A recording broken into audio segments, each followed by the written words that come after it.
Hello, and welcome to this virtual introduction to studying law here at King's College London. My name is Connor, and in this video, we are each going to introduce ourselves to you and tell you a little bit about ourselves. After that, Lena will talk to you about what it's like to study law and the many different modules one can take. Following that, I will talk to you about what it's like to study specifically at King's College London and the many different societies and clubs that one can get involved in. Georgina will then talk to you about how to apply for law and applying to UCAS and sitting the LMAT exam. Finally, we will each tell you about what we wish we had known before we had started to study law and the many different career paths one can take with the law degree. So, to introduce myself, my name is Connor, I'm 19 years old and I am from Maynooth in Ireland. I went to school in Maynooth and studied for the Leaving Certificate exam. For that, I had to take 7 subjects: Irish, English, Maths, French, History, Accounting and Chemistry, and I thoroughly enjoyed those. Following on from that, I decided to study law. And I made that decision because law enables you to help others, and I feel like that is something which is very important. So, we are currently in the Waterloo building of King's College London, and I hope you enjoy the rest of the video. Hi everyone, I'm Lena. I'm a final year undergraduate law school student at KCL. I was supposed to join my colleagues in presenting in front of one of the chosen King's buildings. However, due to COVID-related issues, I can only virtually show you the round reading room, which is arguably the most famous room at the Mohn Library. So a bit about myself before joining King's. Before commencing my studies at the university, I undertook an International Baccalaureate IB program, an A-level equivalent, at a bilingual high school in Warsaw, Poland. There are no explicitly stated mandatory IB subjects for the purposes of admission into an English law school. However, there are many recommended subjects, such as History HL or English A Language and Literature HL, due to their fostering of an ability to structure a clear, coherent, and well-supported argument. Vitally, the IB subjects that I undertook were English A Language and Literature HL, Global Politics HL, Geography HL, and Biology SL, Mathematics SL, and Polish A Literature SL. My desire to apply for an LLB was first sparked by my interest in the ability of law to delineate the standards of morality. I wondered, why is it that for one type of socially unacceptable acts we're punished, while with others we can get away? Which distinction between right and wrong does the law adopt? These ponderings constituted sufficient incentive for me to pursue a degree in law. Hi, my name's Georgina. I'm studying a master's in international marketing, but I did my undergrad in law. That was me outside of the Strand building. It was raining at the time, so I actually couldn't get anyone to stay out with me long enough to film a proper introduction. So instead, I'm doing the rest inside in front of Bush House, which is another King's College building. It used to belong to the BBC, and it largely houses business students, but anyone's welcome inside. It's a really cool facility. So about me, I applied for law in 2018 and did my undergraduate degree at the University of Oxford. I went to school in Hong Kong and took A-levels. I took English Literature A-level, I took Drama A-level, and I took Maths A-level. So as you can see, there is no prescribed route to get into law. Not many people expect a lawyer at university to have done Drama A-level. But it really set me up very well. I applied for law because I really enjoyed discursive argument. I really enjoyed problem solving, which is a huge part of law. You'll have problem cases to solve. You'll be applying all of your knowledge to certain situations. It's a great experience, and I highly recommend it. Hey everyone, I'm back again with my part of the presentation, which is studying law at King's. My part of the presentation will be structured as follows. I will talk to you about the substance of a law degree at King's, and as an ending note, a few possible career pathways with a law degree. So, the first point of the substance of a degree at King's is the structure of the degree at the university. In year 1, you will be required to undertake 5 mandatory modules with no choice to choose any of the many optional modules at King's. Those 5 modules will be criminal law, elements of the law of contract, European law, public law, and legal reasoning and legal services. Importantly, only the first 4 will be assessed and will have a bearing on your degree, meaning that from my experience in year 1, the 4 first modules were assessed on the following basis. 30% of the degree constituted of a summative essay and 70% of an exam in May. Whereas with legal reasoning and legal services, not only did the module show up on our timetable only first few weeks into term 1, but also it was constituted of a multiple choice quiz at the end of the year, also in May, and it was assessed on a fail-pass basis. Moving on to year 2. In year 2, you will be required to study 3 modules: law of property, law of tort, and law of trusts. In addition, you are required to undertake 30 credits from a range of optional modules available at King's. In my second year at university, I chose to study competition law. The list of optional modules at King's is very, very diverse. It can accommodate a commercial law pathway to a human rights law pathway and many, many more in between. The optional modules are as follows: advanced constitutional law, banking law, competition law, consumer protection, advising global businesses and their customers, environmental law, evidence law, family law, human rights law, intellectual property law, insurance law, labor law, law of personal taxation, moral philosophy, negotiating complexity, resolving interstate disputes outside of the courtroom, principles of enterprise law, public international law, Russian legal system, transnational company law, and US constitutional law. As you can see from the slide, some of the optional modules visible constitute only 15 credits, such as insurance law, banking law, or transnational company law. That means that if you undertake one of those 15 credits modules, you will be required to take 2 15 credits modules in order to constitute 30 years worth of modules. 30 credits, excuse me. In year 3, you will be only required to undertake 1 mandatory module, and that will be jurisprudence and legal theory. In addition, you're required to take 90 credits from a range of optional modules. This typically include the optional modules listed and available from year 2 above, as you can see this slide, and following modules: advanced topics in intellectual property, British legal history, company law, criminology and criminal justice, finance, credit and security, international arbitration, and student law clinic. As you can see, with every following year in law school, there is a greater degree of autonomy conferred onto the students. In the second year, there were 3 mandatory modules, and in the third year, only 1 mandatory module. That means that as the years go by, you will be given a more and more freedom in order to structure your degree into one of your preference. So, types of classes at King's. The teaching methods at King's constitute of lectures, seminars, and small group tutorials. As you can see from the table, lectures are comprised of the greatest number of students. In year 1, which was the only year for me to participate in real lectures, the lecture room constituted of about 400 students, and a typical duration of a lecture is 2 hours.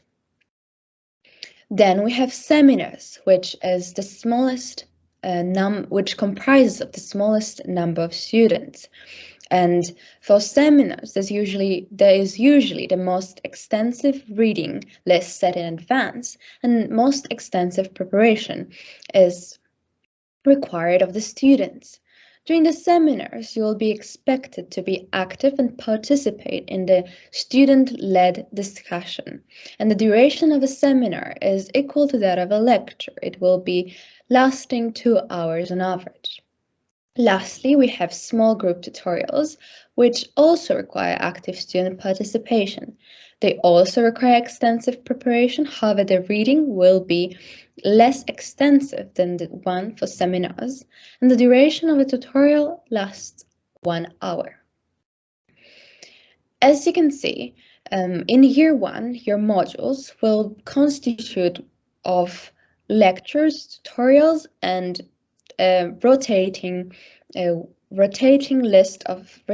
order of seminars. In year 2 and year 3, there will be greater variety of the class structure of the modules you choose. For instance, when I chose competition law in year 2, competition law only constituted of weekly 2-hour seminars. There were no lectures and there were no tutorials. You will find that the modules available at King's vary very greatly in their structure of classes, and all of this will be in the information box when you will be choosing modules at King's every year, and therefore you will be prepared for everything. So, types of assessments at King's. Importantly, having started university in the 2019-2020 term, which was the first term affected by the COVID-19 pandemic, in my 3 years at King's, I have only been taking the so-called take-home exams, which essentially are 24 hours open book exams. Traditionally, of course, the exams were written in a physical venue with a time set to be around 2-3 hours. But due to the circumstances accompanying my degree, I've only been taking those online 24 hours open book exams. Relevantly, at King's, the assessment format is divided into 2 types: summative essays and summative exams. Summative essays are research-based essays written in March, April of every academic year. They're usually set in March and due April. And summative exams, which are the main exam term at King's is in term 2 May. However, if you find yourself undertaking a 15-credit module, such as banking law, for example, it will only last for 1 term, like term 1, and so you'll find yourself sitting a banking law exam or any other 15-credit module in term 1, in term 1 of King's, in King's calendar, which is January. So, depending relevantly, there's a distinction between summative and formative types of assessments. The summative assessments, as you can deduce by now, are the ones which have a bearing on your degree calculation, whereas formative do not. During the year, you will have an option to submit at least 1 formative essay in your module, and that is, I very highly encourage you to submit them because they are not assessed for the purposes of your degree, but rather constitute a chance to receive valuable feedback from your module conveners. Depending on your choice module, its assessment format can either constitute both an exam and an essay.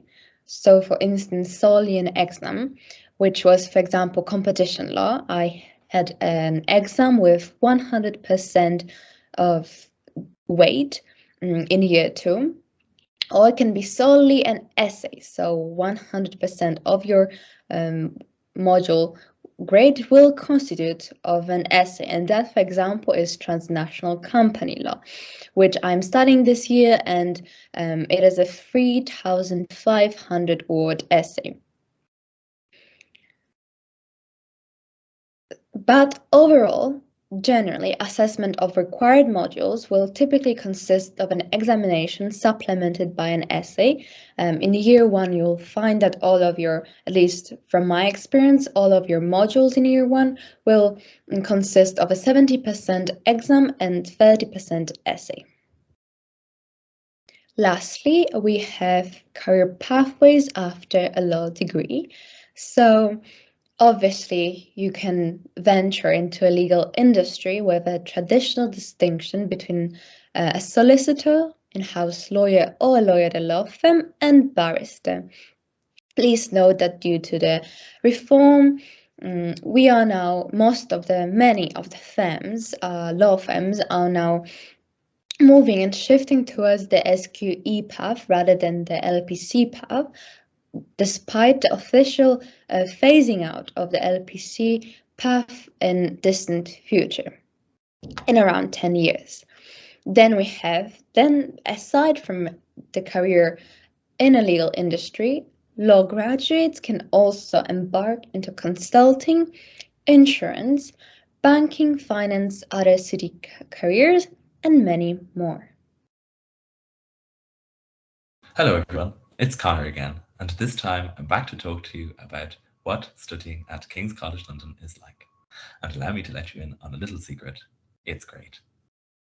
Freshers, it's infamous with the university, and each and every one of you will probably have heard about it. And let me tell you now, it's wonderful. It's a week of welcome events on campus. As prospective students, you'll have the opportunity to begin wandering around the campus and get to know what the buildings are like. You really begin to feel like a university student, and it's all terribly exciting. Additionally, the Welcome Fair has stands from all the different clubs and societies at King's. You get to wander around to each of the different stands representing a different society and talk to people who are involved in that society. You really get a sense of what the society is all about and the kinds of things they do. Also, there are department-specific welcome events. In this case, the Dixon Poon School of Law for my cohort of 2021 held a welcome event at the end of September, where we all got together and got to meet one another before we set out on our law journey together. Freshers is a wonderful opportunity for you to meet loads of new people, both on your course and in the university in general.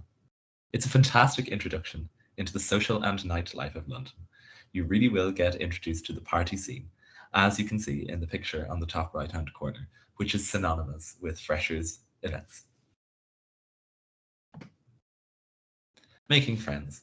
It's something each and every one of you will be concerned about going into university, and that is totally normal. However, let me put those fears aside, because university offers so many opportunities for each and every one of you to meet all kinds of new people. You'll share passion instantly with the people on your course as you're studying the same topic. For most of you, that would probably be law, if that's the path you choose to follow. And this is also really helpful with making friends. Another wonderful way to begin making friends is to join a few different societies. Again, you'll share an interest with these people in the same thing as because you are attending that society's event. You'll also get to know people from all over the world. King's is incredibly culturally diverse, and there's something so amazing about meeting people from the likes of Peru and Saudi Arabia, etc. You will also get to know people from different year groups too. From first year right up to third years or fifth years if they are medical students, and also postgraduate students. And again, there's something wonderful about meeting people who maybe are slightly older than you and who still share similar interests. Extracurriculars, clubs and societies. There are so many at King's. There is something for everyone, from sport to music, languages, and so much more. You will not be bored. On the law front, there are many law-related societies, including the Law Council, the Law Society, and also the Bar and Mooting Society. And I would highly encourage each and every one of you to join these if law is the path you follow. I would say to throw yourself into something new that you might have wanted to try, but have never had the chance to do, or something that you just think looks interesting and you've never thought about doing before, because there is so much on offer at the university. Again, you'll get to meet people who share a similar interest in these things.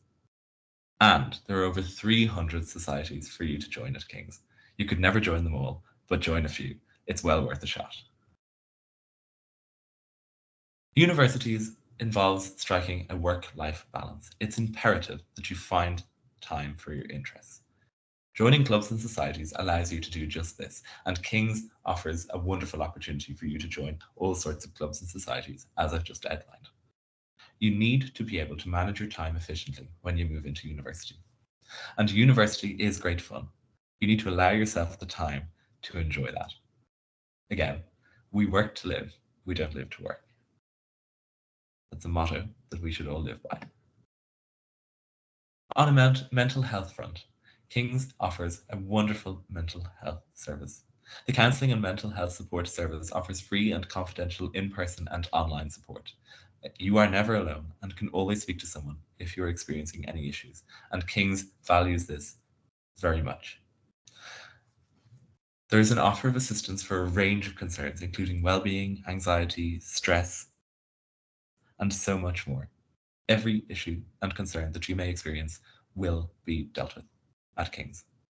So, I hope you've enjoyed this topic of why you should study at King's, and I would highly encourage you to strongly consider King's as an option for your further studies. So, I'll be taking you through the steps for applying to law at university. I'll be giving a bit of insight into the application process and providing tips as to how you can make the most of your application at each stage. A-levels and other final year qualifications.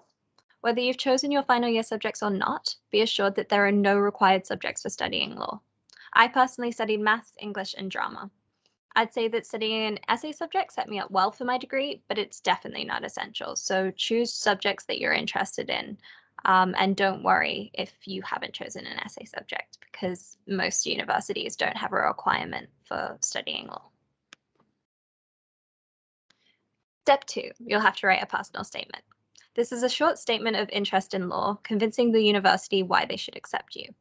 The main thing that you have to do at this stage is demonstrate a genuine interest in the subject. For example, read up on the university application pages about what your course will cover and talk about anything that you're particularly interested in, though make sure this is offered at all the universities that you're applying to, because you can only write one personal statement for all of them. Another way to demonstrate a genuine interest is to read around the subject and demonstrate engagement with a current legal issue. You don't have a lot of words, so it doesn't need to be a long bit, but it helps if you can give an example of your interest. And on a more general note, only talk about books that you've read if you think they're relevant to your application. If you mention a book, link it to your interest by giving the university some explanation about how it has influenced your desire to study law, or talk about any questions that it made you think about. I'd warn against throwing a book title in there just so that you've got one, because it doesn't mean a lot to universities. Another tip I would give for the personal statement is when describing things that you do, such as leadership positions, subjects you study, or extracurricular activities, pick out particular skills that you practice in these activities and relate them to studying law. For example, I largely did drama and music extracurriculars at school, but highlighted the performance elements of these activities, and how they strengthened my public speaking skill, which is a skill well suited to mooting, a mock trial. Personal statements seem daunting, but when it comes down to it, so long as you're honest and focused on how your actions have set you up for a law degree, you'll do great. Step 3 of the application process is securing a reference. This can be from any of your teachers, but I would suggest asking a teacher who knows you well and will vouch for you. I can't give too many tips for success at this stage. Getting a good reference largely depends on you. So it's something to keep in mind as the application deadlines start to approach.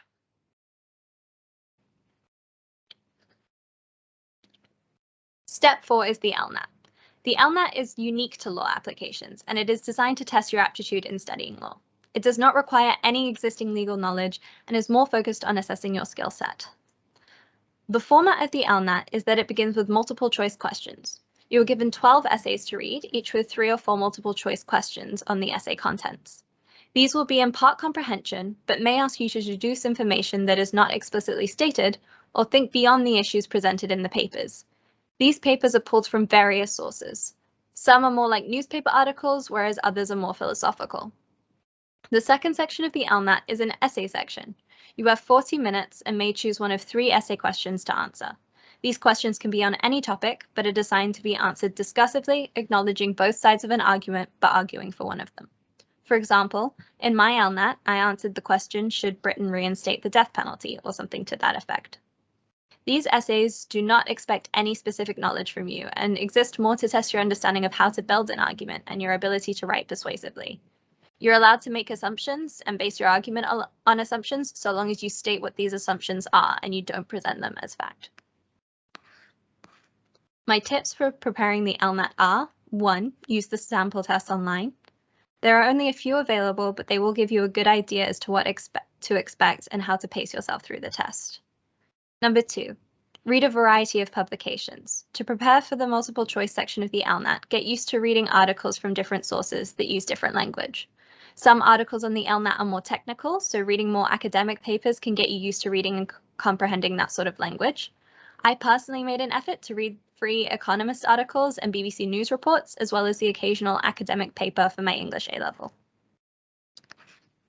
3. Get used to thinking critically. When you're reading in your everyday life, whether that's news or social media posts, ask yourself about the perspective of the author and what their aim is in writing this piece of media, and whether there are any underlying assumptions or messages within the writing. This will get you used to the sort of thinking that the LNAT requires of you.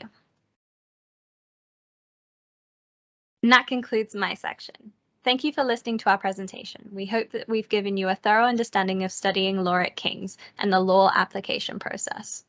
Best of luck to all of you that apply.